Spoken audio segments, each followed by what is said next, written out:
New at 5, how the Milwaukee County Executive plans to fix Milwaukee's failing schools and why MPS isn't buying much stock in the plan. The state of Wisconsin last year gave the county executive the authority to assume management of MPS schools that aren't making the grade. And today, for the first time, we're learning what that will look like. Jonah Kaplan is live at the county courthouse to pick up the story. Jonah. Yeah, Georgia County Executive Chris Abele, he says he understands the fears that he could potentially take over MPS schools, but he says this is really about a partnership, and he has a plan, a community school model, where he says it's more than just teachers teach and students learn. MPS is Wisconsin's largest school district, 150 schools, nearly 80,000 students, and $1 billion budget. According to state standards, though, some of those schools need serious help.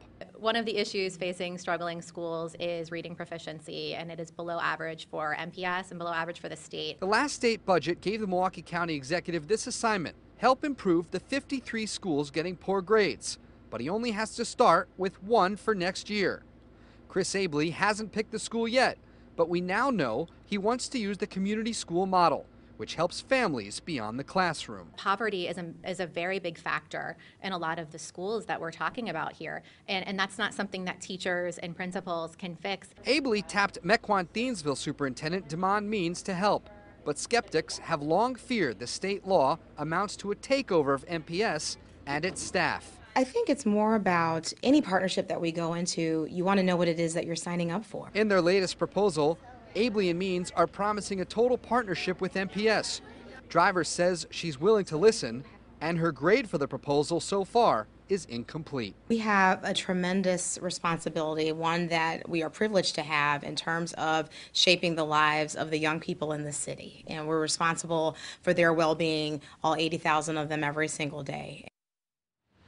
The MPS superintendent might be more accommodating, at least to listen. Today we learned the teachers union for Milwaukee, they are not having any of it. Later at 6, we're going to dive into this community model plan and why that teachers union says they don't trust the process. We're live here in Milwaukee. Jonah Kaplan, today's TMJ4.